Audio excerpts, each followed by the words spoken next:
And this president doesn't have good faith disagreement with any orders. He does not care. He is a lawless criminal. And we have basically a criminal regime. And if you believe that they are going to abide by court orders, they're not going to do it. They're already probably trying to slide around the court orders. He's not a normal man. He is a narcissist, a pathological narcissist, a malignant narcissist, a narcissistic sociopath. You can use any of those terms interchangeably. He is panicked and terrified. And narcissists live in panic and terror that their true selves, their true inadequacies will be revealed to the world. So they create this false image of themselves, and they lie and they brag and they say things about themselves that aren't true, to e.g. George Santos.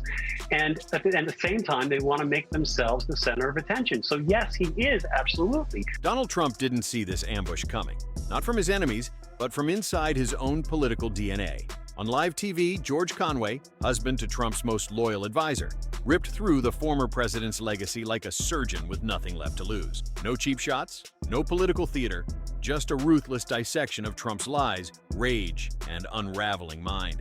Conway didn't attack with emotion. He attacked with evidence. And for the first time in years, Trump's defense mechanisms collapsed in real time.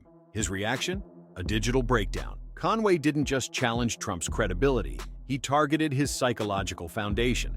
And what he exposed wasn't just corruption. It was instability at the core of America's most dangerous man. He can't help himself but emotionally react to things. But one of the things that he's a narcissistic sociopath. That's the thing everyone has to kind of get used to. It's the reason why you cannot normalize him. You cannot treat him like a normal human being, because he's not. He is unwell.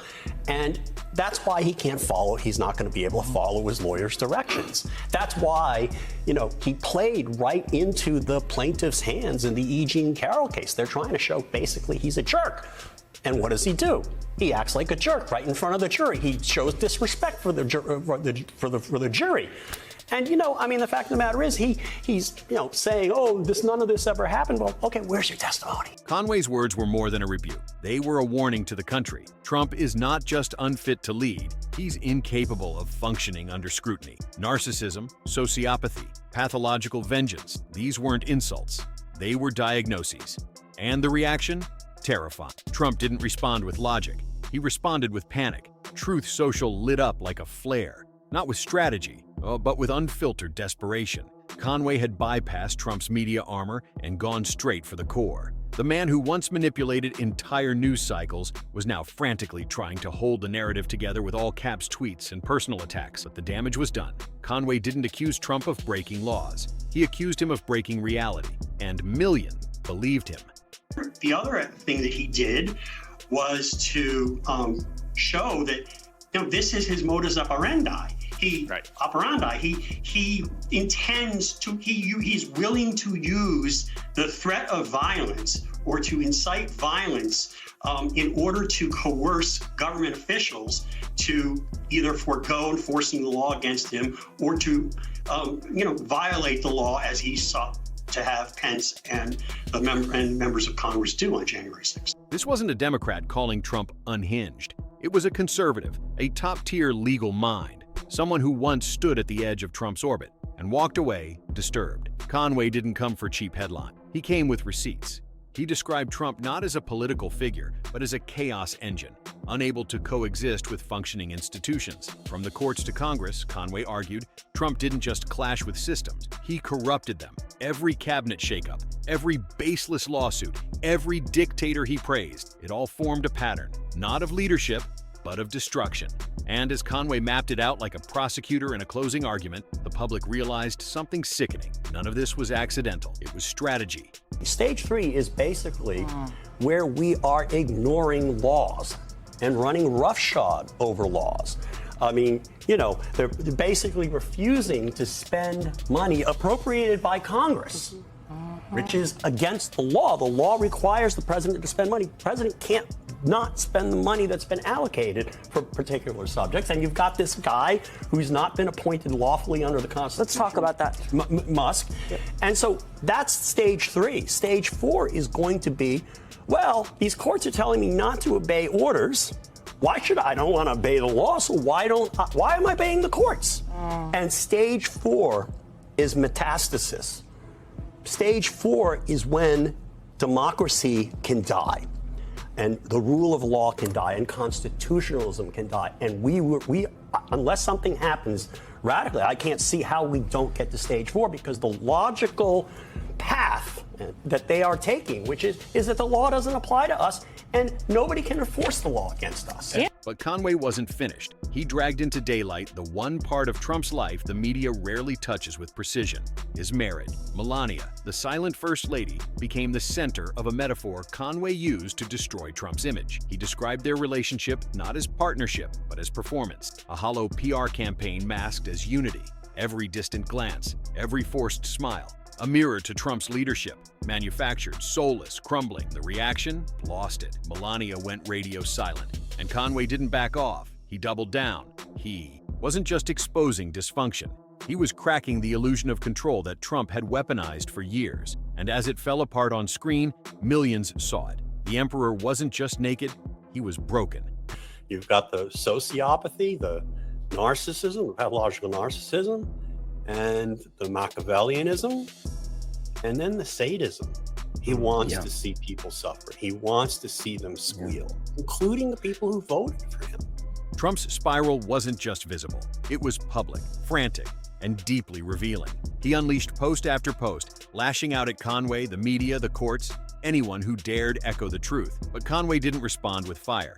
He responded with cold, legal precision. He argued that Trump's tantrums aren't symptoms. They're tactics, designed to distract, deflect, and delay justice. Conway called out the manipulation for what it was: an aging strongman strategy collapsing under the weight of real accountability. The man who once dominated headlines with spectacle was now drowning in silence. Conway's message landed hard.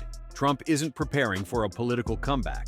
He's preparing for legal consequences. And the more he resists, the more guilty he looks. They don't want to obey laws. They don't want to obey rules. They don't think they apply to them. And Donald Trump has no moral conscience and no empathy.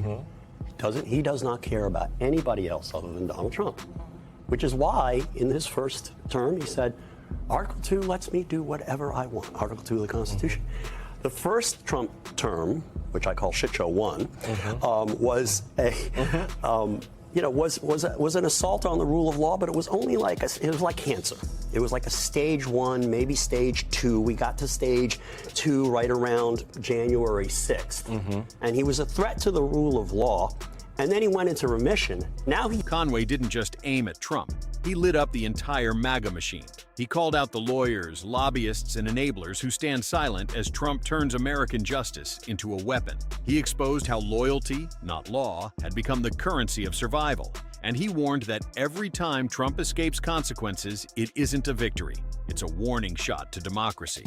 Conway wasn't talking about policy differences. He was describing a system infected by fear, where even legal institutions flinch under political pressure. The result? A slow-motion collapse of accountability. And for Trump, that collapse isn't collateral damage. It's the goal. Conway laid it bare. Trump doesn't want to fix the system. He wants to break it so badly, no one else can fix it. After Donald Trump won in 2016, your name was floated as someone who might work in his administration. You turned that down. And I was offered the job of head of the Civil Division of the Department of Justice. And I filled out all the forms. They ran my background check, and I was interviewing people who were going to work underneath me. I was sort of far along there, and then I just started having this queasy feeling like I don't really want to work in this administration, because what I saw was a shit show and a dumpster fire. And I just got to the point where I just couldn't do it, and so I didn't. And I was one of the best decisions I'd ever made. Okay, I admit I was wrong to support Donald Trump in 2016. I was horribly wrong. It was a horrible exercise in judgment. I knew better. I should have known better. Trump's greatest threat has never been the media or even the courts. It's people like George Conway, conservatives with credibility, insiders with receipts. And Conway is relentless. He doesn't just criticize Trump. He dissects him like a failed prototype. Narcissism, paranoia, rage, all laid out in clinical detail. He frames Trump not as an anomaly, but as the product of years of Republican silence and cowardice. Conway's takedown wasn't personal. It was surgical, and that's what makes it lethal, because Trump can scream fake news all day long. But when a lifelong conservative says this man is psychologically unfit for power, people listen. Conway isn't flipping sides. He's drawing a line, and he's daring others in the GOP to stop pretending they don't see the cliff Trump is driving toward. But I gotta get to this. There's a whole chapter in the book, which you know I've read. Yes. But George doesn't tweet. When he first tweeted, you thought he'd been hacked. Yes, I did. I literally did, because Sean Spicer came to me and said, did you know about this? And it was a George Conway tweet 5 days after George had taken his name out of consideration for a very big job he had accepted with President Trump to head up the civil division of the Department of Justice. George had already gone to see his office. He was already interviewing staff for that position. He was all in, like I was, for Trump-Pence. And I said to Sean, but George doesn't tweet. You know, in 2016, known as the year of the tweet, George Conway sent 0 tweets. He's now sent over 100,000. He can change his mind about Donald Trump. This is a free country. George owes no allegiance to a political party or a presidential candidate. But his vows to me, I feel, were broken because we were all in. You know, I also write in the book, Michael, that people like to say without Kellyanne Conway, Donald Trump would not have gotten elected president of the United States. That's debatable. But without George Conway urging, if not insisting, me, his wife, to take that campaign management job and helping out more with the kids and with home, I don't think I could have been the campaign manager to the level I was. And then came the part that hit closest to home. Conway brought his own family into the conversation, not for drama, for truth. He spoke about his former wife, Kellyanne, Trump's top defender, and the painful reality of watching her justify behavior that horrified. It wasn't just a political difference, it was emotional warfare. And then came their daughter, Claudia, who publicly rebelled against the Trump machine while still a teenager, using TikTok to scream the truth millions were too scared to say. Conway didn't exploit their pain. He honored it. He made it clear. This wasn't about politics anymore. It was personal. It was about protecting the next generation from a leader who doesn't care who he breaks to protect himself. Basically, my mom is Kellyanne Conway. She works for Donald Trump, and she just tweeted that she is leaving the White House. And my dad tweeted that he's leaving the Lincoln Project, which is basically Republicans against Trump. So they're leaving their jobs and like whatever, which is like for me. So I tweeted about my emancipation yesterday, which is kind of just a coincidence, which is really frustrating because my parents were talking about divorce and they were supposed to get divorced, but I'm assuming that now they're not because they're scared of me emancipating myself, which is really unfair, but I guess that's life. And now their case is going to be a lot stronger against mine because, you know, they left for family reasons. But I can tell you, being their daughter, they don't give a shit. Like, they don't give a shit. My dad doesn't care about me. He's never cared about me. He probably doesn't even know my middle name. Which is really sad, but it's true. You know, he never really cared about me my whole life. He always belittled me when I was younger. My dad physically abused me a lot, right here in this very room. And my mom, the same thing with my mom. You know, my mom got me arrested. You know, she's very, very physically abusive, very, very verbally abusive. I've been belittled and badgered my entire life, and I just said this to them, you know. While Trump floods social media with caps lock tantrum, Conway moves with eerie calm. His commentary isn't fire, it's ice. Each statement lands like a legal indictment, not a hot take. He pointed to Trump's pattern. Surround yourself with loyalists, ignore experts, punish dissent. And the most damning part? It's working again. Conway warned that Trump's inner circle is already being rebuilt, not for leadership, but for loyalty. Not to govern, but to obey. And if he returns to power, Conway predicts, it won't be chaos by accident, it'll be chaos by design. Conway isn't warning of what Trump might do. He's showing us what he's already done and asking how many more cracks democracy can take before the foundation gives way. One of the things that is sort of interesting about the Trump people is they're not loyal to each other, and not even to Trump in some ways. I don't mean the Trump voters, but I mean the people around him. They are all as self-interested as him. They are all trying to make money by acting as gatekeepers to Trump. The scariest truth Conway revealed wasn't about Trump. It was about us, about a nation so bombarded by scandal fatigue that we've stopped reacting. Conway said it bluntly, Trump has conditioned America to accept dysfunction as normal, to laugh at authoritarian threats, to treat lies like strategy. But this isn't satire anymore, it's survival. Conway argued that the longer we tolerate Trump's behavior, the more we become complicit in his delusions. And as Trump slips deeper into legal danger and emotional instability, the danger multiplies. Because a cornered narcissist doesn't surrender, he scorches earth. Conway's message wasn't subtle. This isn't the end of Trump's chaos. It's the moment before he pulls the whole building down. Tara Schreckman wants to know from you, George, do you expect Trump to target you and other staff of the Lincoln Project? And if so, do you have a defense plan? I don't have a defense plan other than whatever he pulls up is going to be meritless. My finances are simple. It won't, I don't fear him. And I think one of the things that that people don't quite understand about Trump, but they really should, is the fact that he's a bully and he wants to pick on people who won't fight back. The media often treats Trump like a circus act, loud, chaotic, absurd. But George Conway treated him like something far darker, a case study in psychological decay. He didn't yell, he didn't mock. He laid out Trump's behavior like a therapist unveiling a dangerous diagnosis: narcissistic collapse, emotional volatility, compulsive lying. Conway didn't say Trump was unstable. He showed us what instability looks like in power. A man addicted to attention, allergic to accountability, and incapable of empathy. The world laughed when Trump talked about sharks and electrocution. Conway didn't. He said it was symptomatic, the sign of a mind in free fall. And once you stop laughing, you realize this man had nuclear code, and he wants them back. You don't want to diagnose him, but I think if you look at the diagnostic criteria for narcissistic personality disorder and antisocial personality disorder, he fits every single one of them. It's like the criteria were made to describe him. And I think what we saw with this tweet yesterday is that last final collapse of Donald Trump's mental state. I mean, you think about it, those were like 50, 60, 70,000 people in the aggregate in five rallies in different states. That's loopier than saying that the moon landings were staged, because there were tens of thousands of people were there. To think that is crazy, and to try to sell it to people is just as crazy. He's done. His brain is fried. Conway's most haunting warning? Trump doesn't learn. He escalates. Every indictment, every investigation, every scandal doesn't humble him. It hardens him. Conway likened Trump's behavior to a child staring into a funhouse mirror, seeing only what flatters him and smashing what doesn't. But this child controls millions of voters, hundreds of lawmakers, and still casts a long shadow over American institutions. Conway pointed to Trump's firings, Comey, Sessions, Esper, not as impulsive decisions, but as a pattern of erasing anything that challenges his dominance. Not loyalty? You're gone.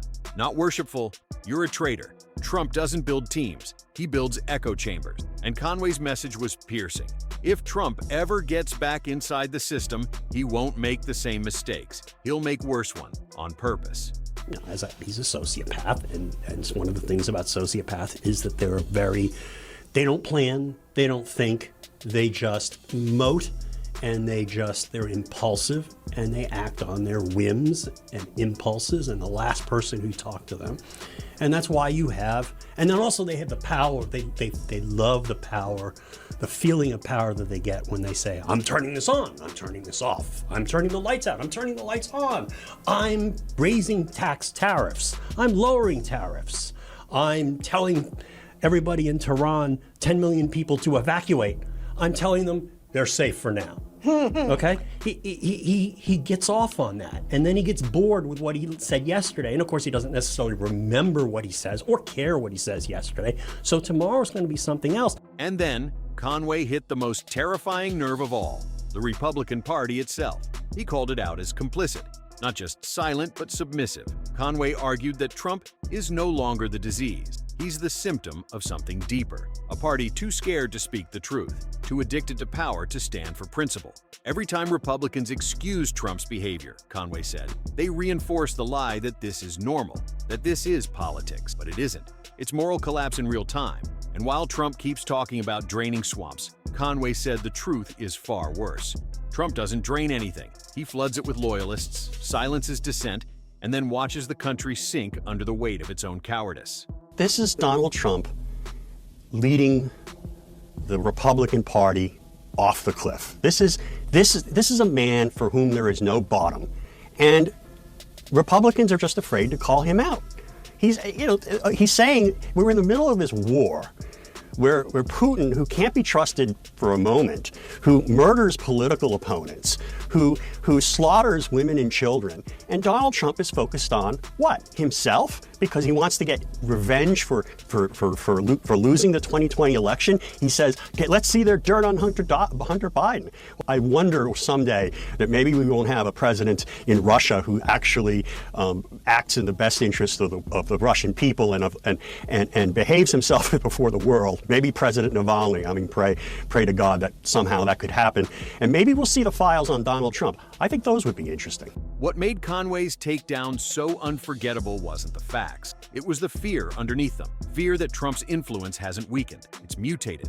He no longer needs rallies to spread his message. He has built a system of rage, denial, and tribalism that functions with or without him. Conway warned that even if Trump is convicted, even if he disappears from the ballot, the movement he unleashed will still be here, louder, angrier, and more dangerous. This wasn't a warning about Trump the man. It was a warning about Trumpism, the ideology of vengeance, victimhood, and delusion.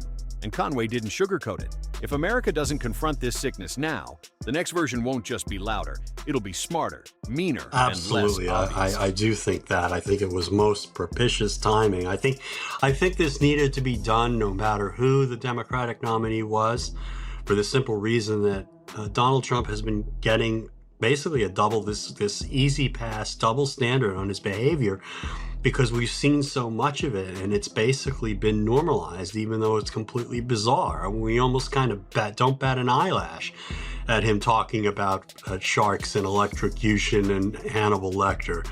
I mean, he's been doing crazy stuff like that for years. So he has this weird advantage, and that's part of the advantage. The other part of the advantage is that people are afraid to talk about mental health issues of any sort, lest they give offense or they don't want to stigmatize people. But I mean, this is just so different. I mean, this is the man, the question, this is the question of the mental stability of somebody who would have control of the second largest nuclear arsenal on the planet. I mean, this is just, you just can't look at it the same way.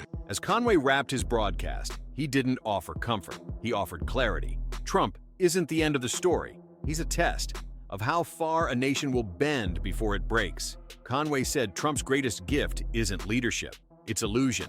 He's not a mastermind, he's a mirror. He reflects back whatever the public will tolerate. And if we keep tolerating the lies, the tantrums, the lawlessness, then the fault isn't just his, it's ours.